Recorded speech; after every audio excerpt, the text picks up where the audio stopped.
Okay, I just tried to upload part 2. Apparently it was too long. Anyway, so we're going to get into Zoroastrianism. Okay, I already explained how the Persian Empire came into Jerusalem. Zarathustrian religion was more spiritual than the Judeo religion, and it kind of fused and caused the Judaism to actually become more spiritual, and then eventually caused Christianity and whatnot. But anyway, we're going to have to discuss the history of Iran before the Persian Empire, before Zoroastrianism actually came into play, back when they developed their paganism and stuff like that. Now, Iran has faced some of the similar systems or similar environment that Israel and Egypt and all of them had, where it was hard to, you all constantly have crop failure, you would have famine, you would have a little bit of scuffles. Mainly with Iran, I found out that the majority of the time it was actually people who were from like the Caucasus region and other areas around would try to invade and steal their crops. Okay, but Iran was different after it developed.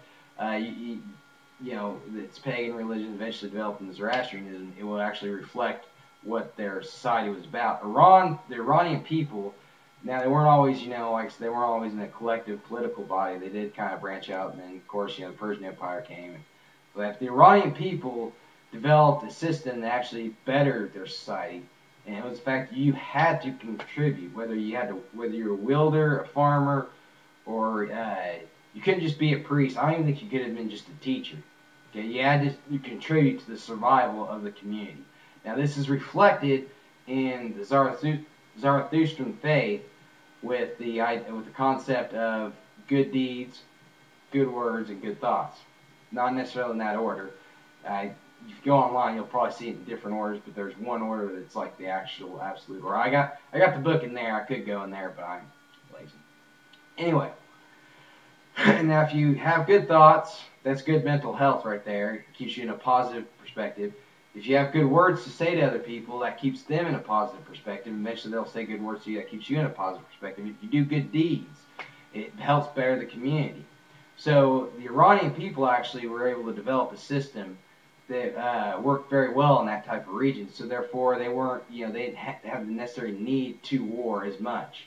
If you go into, like I said, the Bible doesn't really highlight the amount of war you've had near Israel, Egypt, and even beyond Egypt and down in the Arabian desert and stuff like that, the tribes and even the empires. If it didn't affect Israel, it wasn't in the Bible for the most part. Okay, when the Persian Empire came to be, and it'd occasionally get the resource hubs in the Indus River or Mesopotamia. I believe at the height when it expanded, because it ebbed and flowed. But at the height of its expansion, it had both of those. So you had plenty of resources with going through the Persian Empire.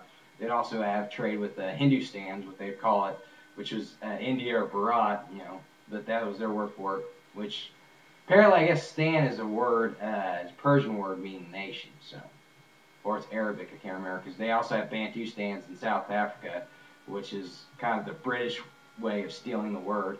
Which I believe they also stole the word paradise. I said this in, I think, the other video. And it was a Persian video, but like I said, I was told that by a Persian, so I'm not exactly 100% sure, but I believe that is a Persian word. Anyway, or it's Greek, but the Greeks, they've stolen stuff from the Persians, so sorry if this offends Greeks, but it is true. Y'all kind of did, hijack some stuff. Anyway, back to Zoroastrianism developed, and it was, like I said, the Persian Empire, and then came and took over Jerusalem, and they kind of merged with Judaism, and the Jews were like, okay, we can actually have spirituality, infused in this. So they actually got more and more spiritual in the Old Testament and then Christianity, and then of course that went to hell when when the Roman Empire, instead of prosecuting Christians, adopted Christianity, and then now everybody who wasn't Christian got prosecuted. Okay? And we're talking torture chambers, you're going to go to hell. That's where the concept of heaven and hell came from, which actually developed more so with Islam. When Islam invaded parts of Europe and Spain and Italy, the concept of heaven and hell in Islam was a lot stronger than in Christianity. Christianity, much like Zoroastrianism, preached the resurrection of the dead. Okay, but when Islam came on the European continent, the beliefs did coexist for a little bit, even if they fought, a little bit here and there. So the beliefs kind of rubbed off, just like the pagan beliefs did rub off in Catholicism. Okay. So anybody out there who believes in heaven and hell, that's a Muslim concept. As soon as you die, you either go to heaven or hell. In Zoroastrian concept, and in at least in the ancient Zoroastrian, there's some Zoroastrian groups that have actually told me otherwise. But in the book I read, in Christianity and the Bible is different. Once you're dead, you're actually dead. It's not until the day that you get resurrected and you're regenerated or whatever into a new body that you actually get eternal life, which is off in the distance. But anyway, so like I said, in ancient Iran, they actually developed a better form of spirituality because of less war and a better system of government. Okay, which I don't know how the change came about in the Persian Empire when they said, hey, let's ditch Zoroastrianism. Islam sounds like a good idea.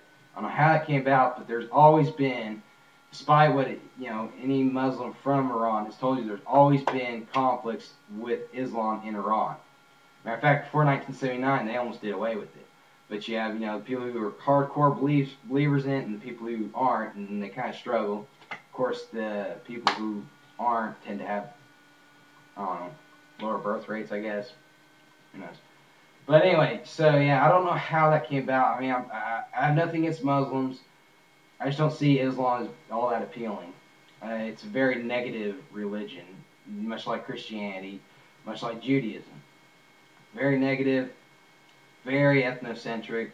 You have to learn Arabic, just like Jews. You have to be Jewish. And Christians, you have to be Christian, but anybody can be a Christian. But still, it's very negative. And there is some good philosophies in Islam, in moderate Islam, but I just don't see the really appeal to Islam. Well, anyway, so anyway, I guess there's going to be a part 3. So see y'all later.